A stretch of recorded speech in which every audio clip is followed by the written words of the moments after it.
You're listening to Your Purpose and Business podcast, where we connect you to possibilities.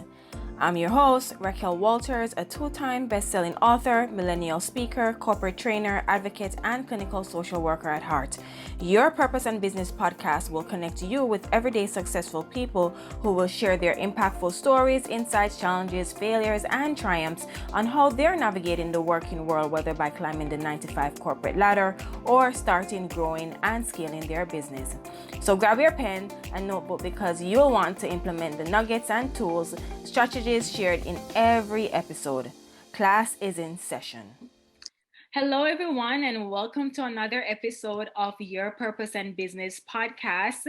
I am here with Dr. Kameika Hinson, and it's a pleasure to have her on this platform and to for her to share more insights about what she do, her company, and how she helps others.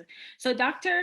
Kameika is now the president of Chasing Rainbows Grief Coaching Services, and she's also the founder and CEO of her nonprofit organization called Jeremiah's Journey to Healing Ministries.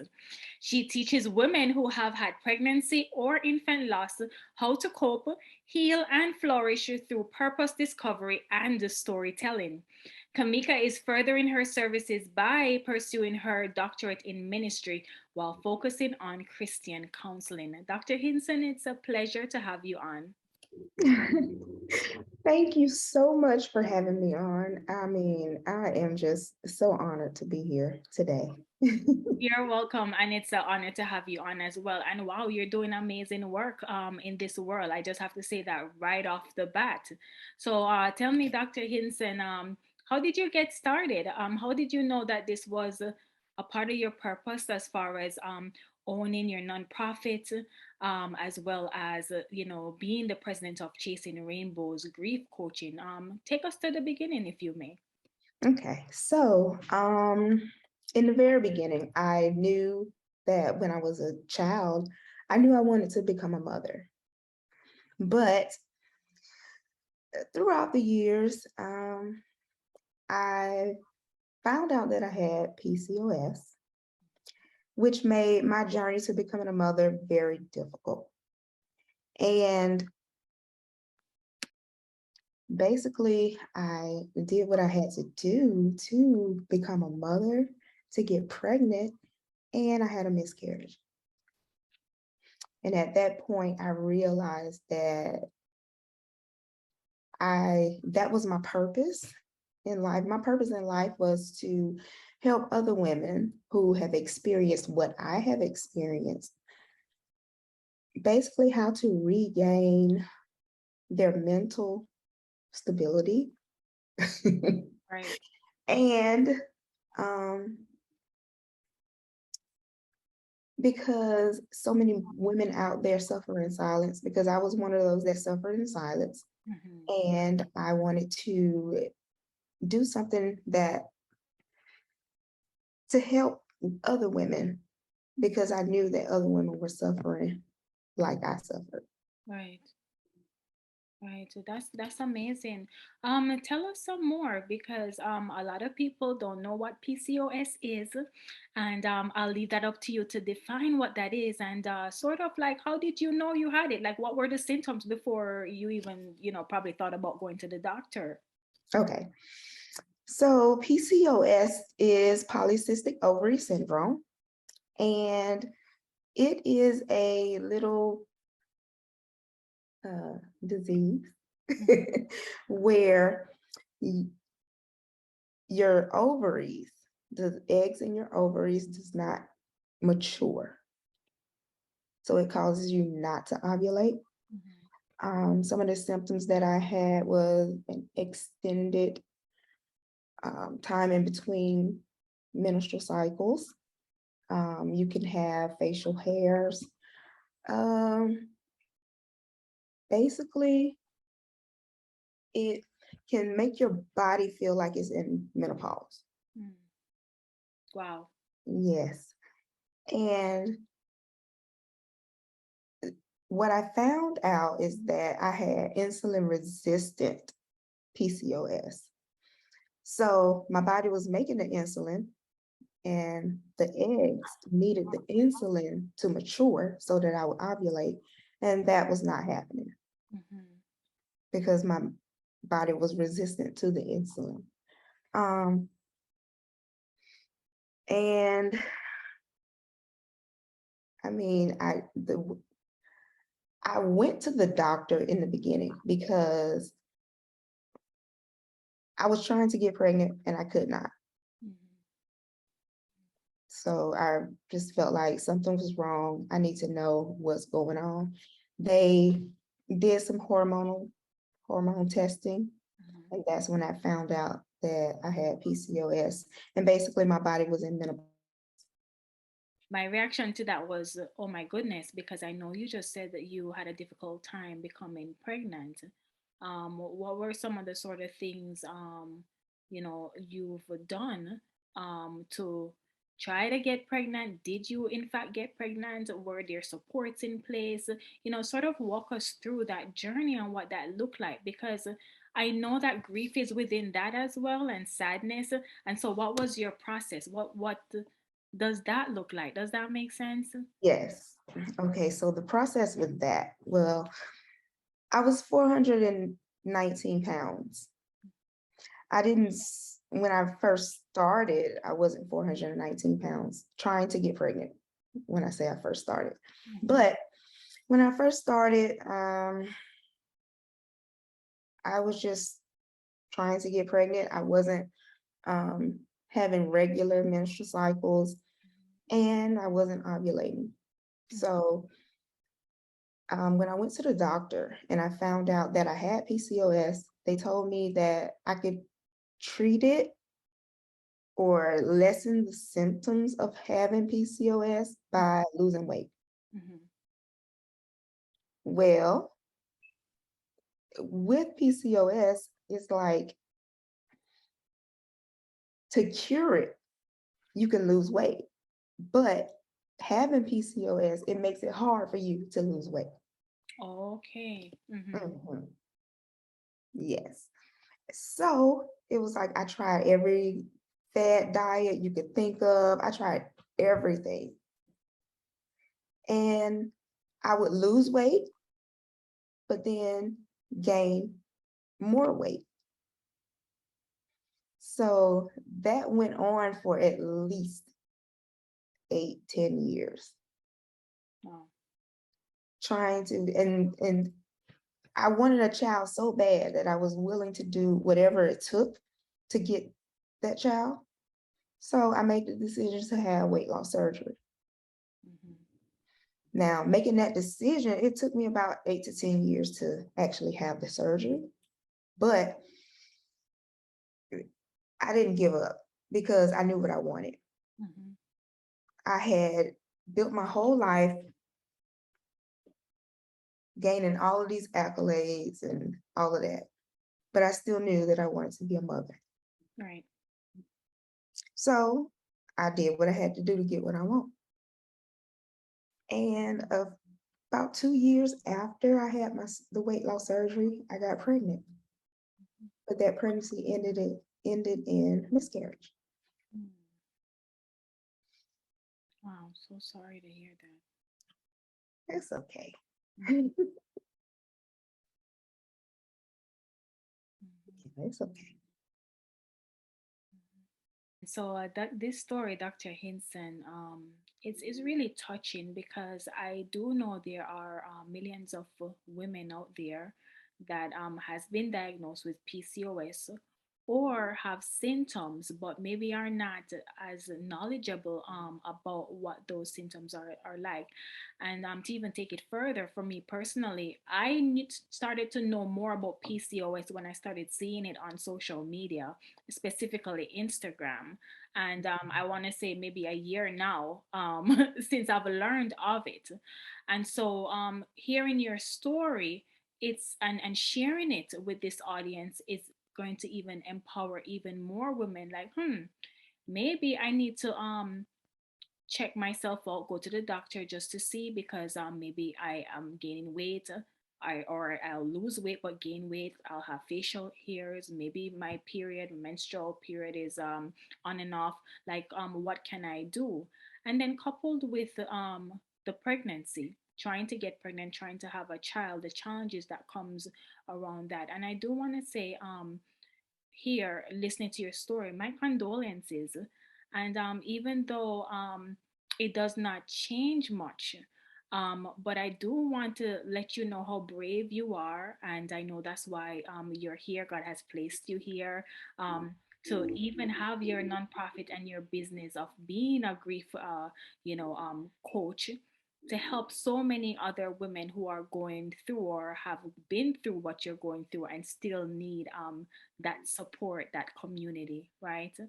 Mhm. And so how did you sort of picked up yourself and redirect your life to this bigger cause of empowering and inspiring and coaching and supporting women, specifically not only around dealing with the PCOS and the loss of a child, but around grief, because grief comes in many different forms, as you know.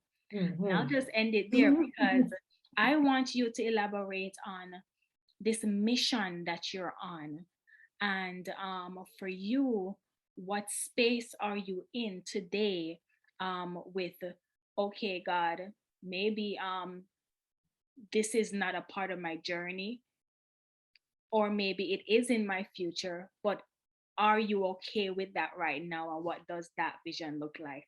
And that's a large question, and I'm sorry, but I know you can handle it. Okay, so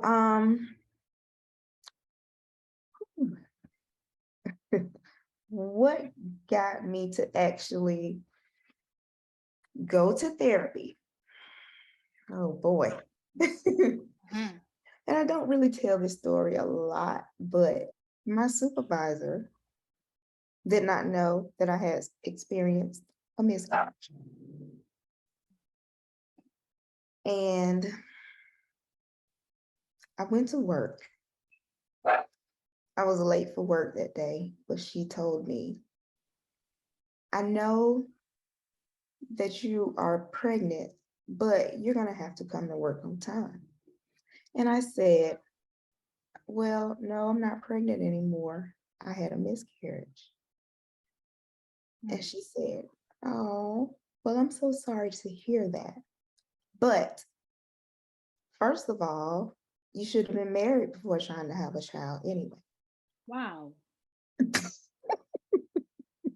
Mm. why that is why I really don't like to share Mhm. that part of the story, but this is what happened. Mhm.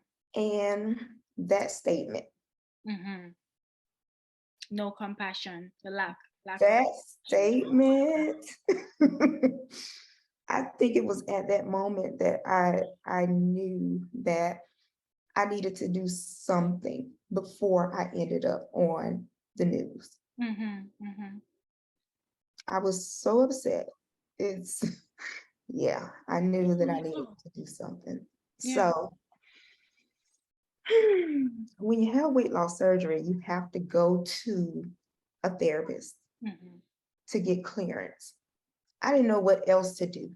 So I called him Mhm.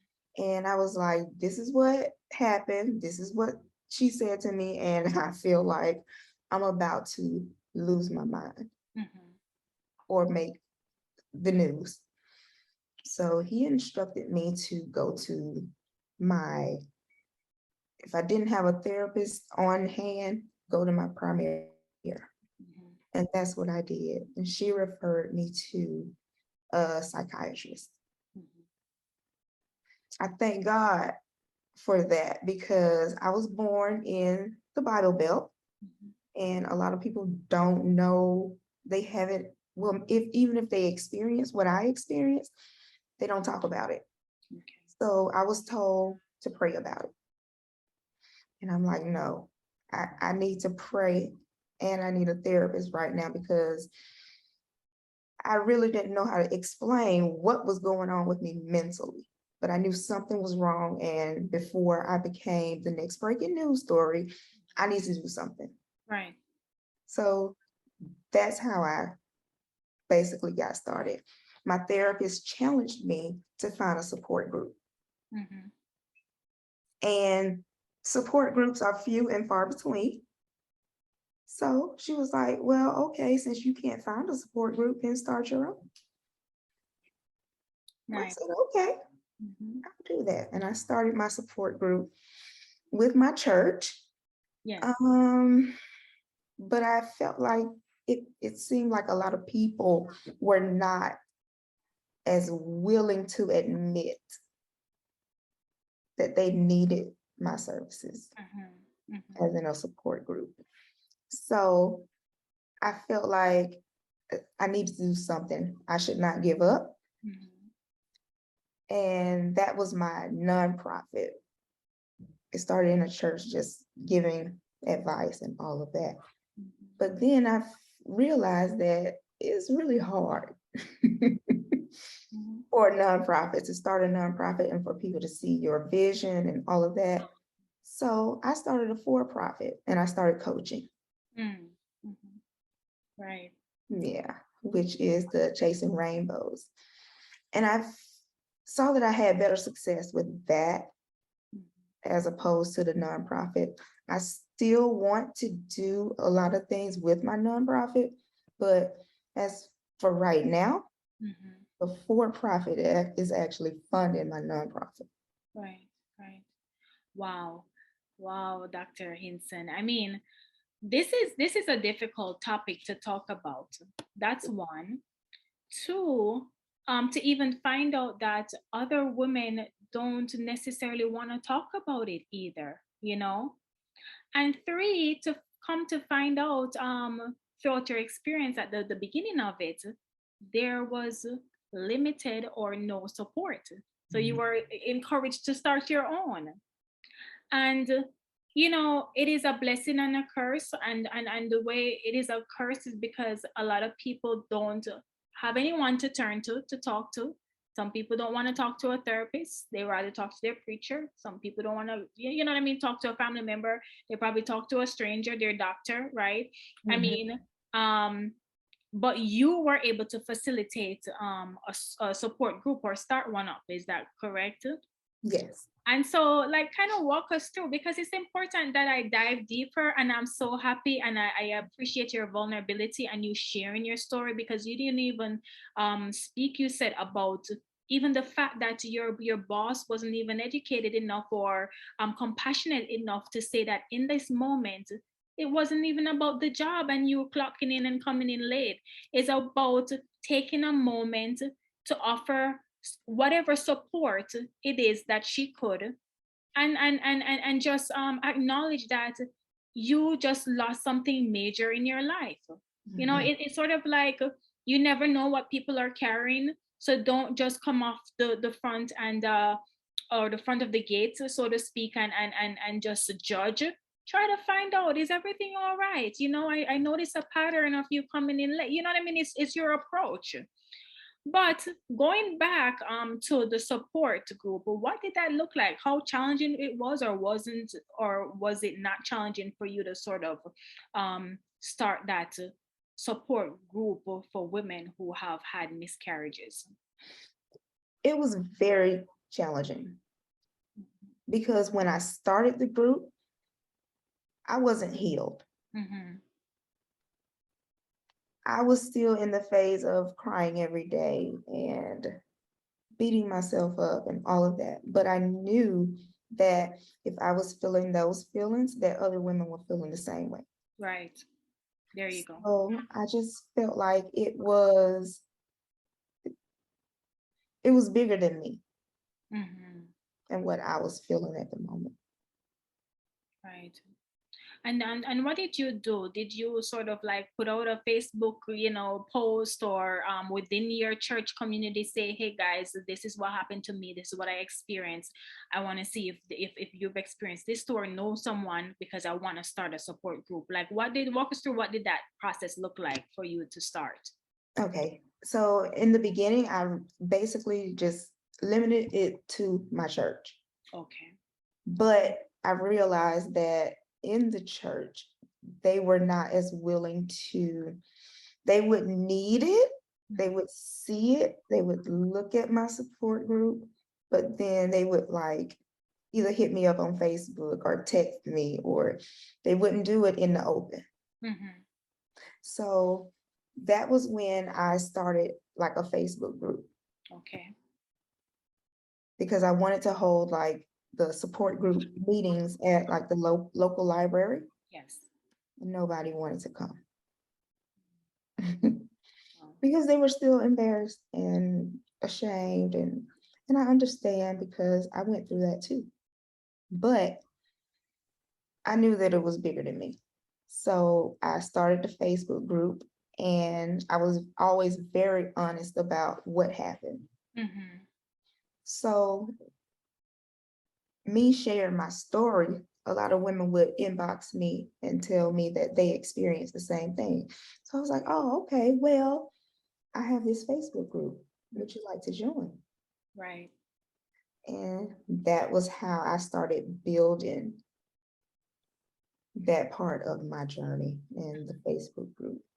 Right. Right. Yeah. Amazing. And you see, through vulnerability comes strength, because it just take one brave soul like yourself, through all of your challenges, all of your experience, your grief, your sadness, to stand up and say, you know what, I am going to be that leader, and offer the help that I know that I also in turn need, and build a community of like-minded people, in terms of sharing the same or similar experiences, even though everybody's experience is different, but that one commonality of losing a child.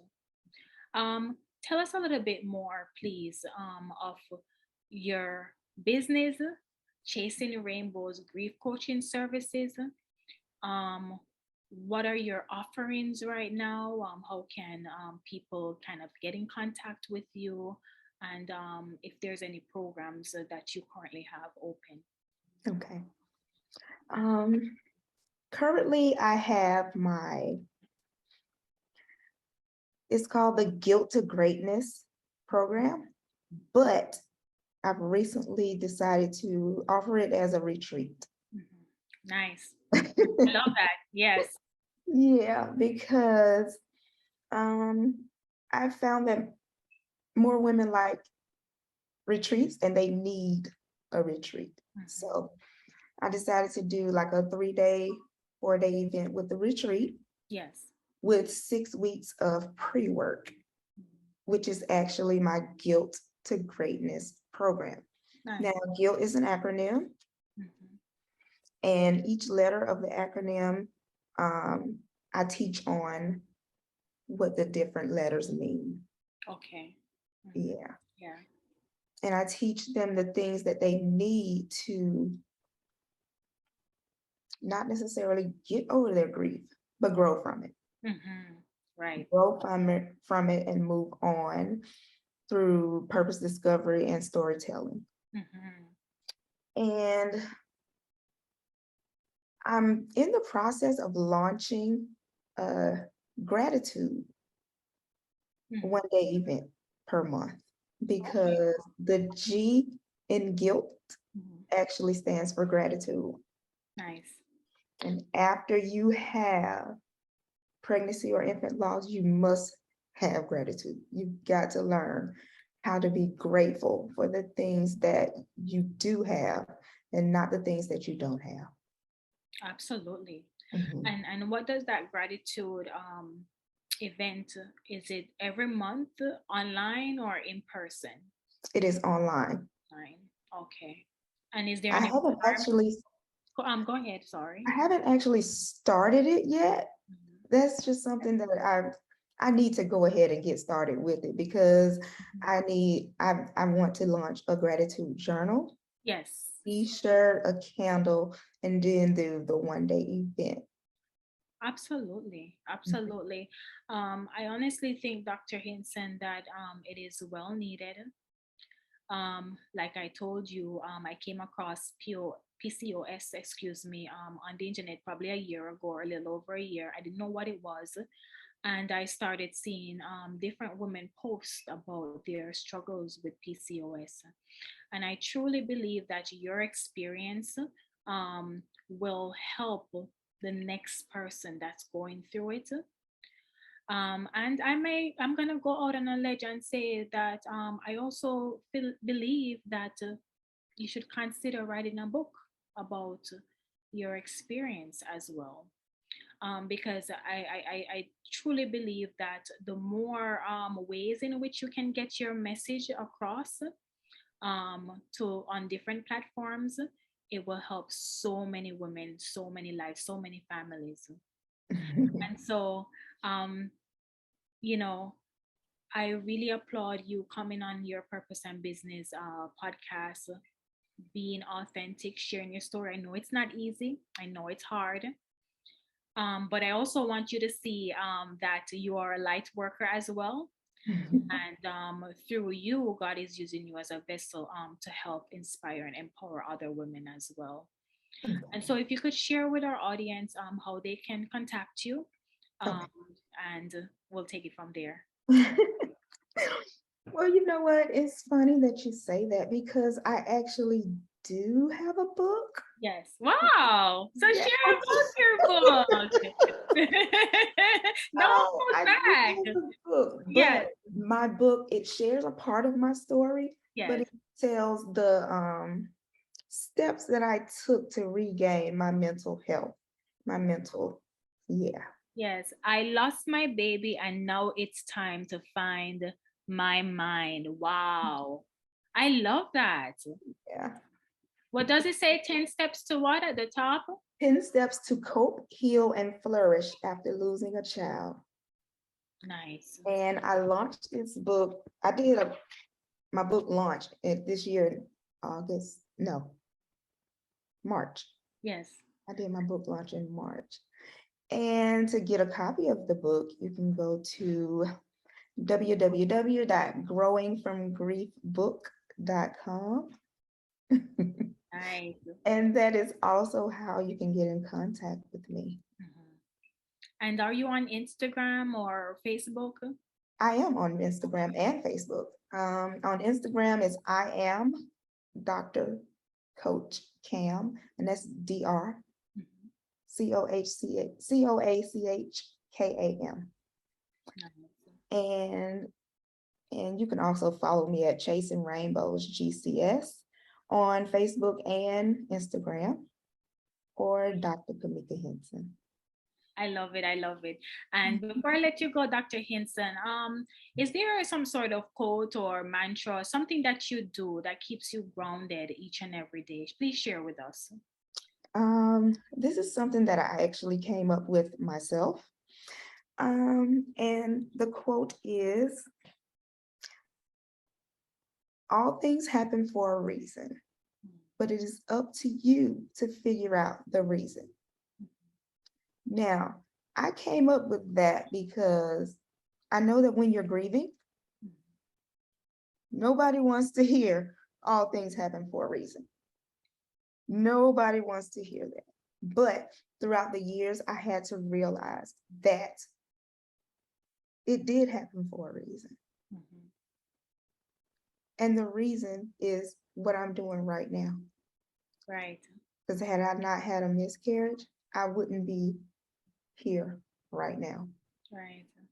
And hence, this is a part of your purpose, It your is. legacy. Right. I love it. I love it. Thank you so much, Dr. Hidson, again for coming on this platform, this podcast.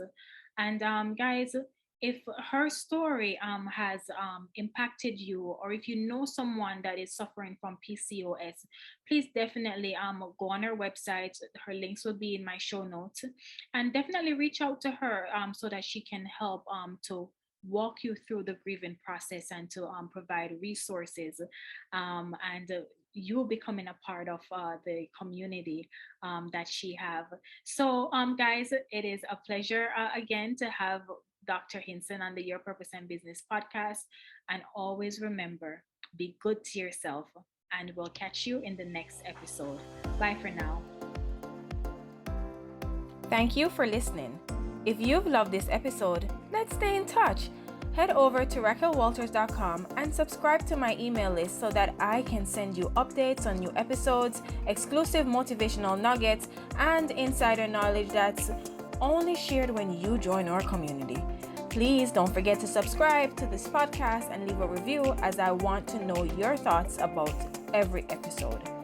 Follow me on Instagram at Your Purpose and Business Podcast. And remember, your life is beautiful, and this is a part of your journey. So embrace it. Speak to you soon.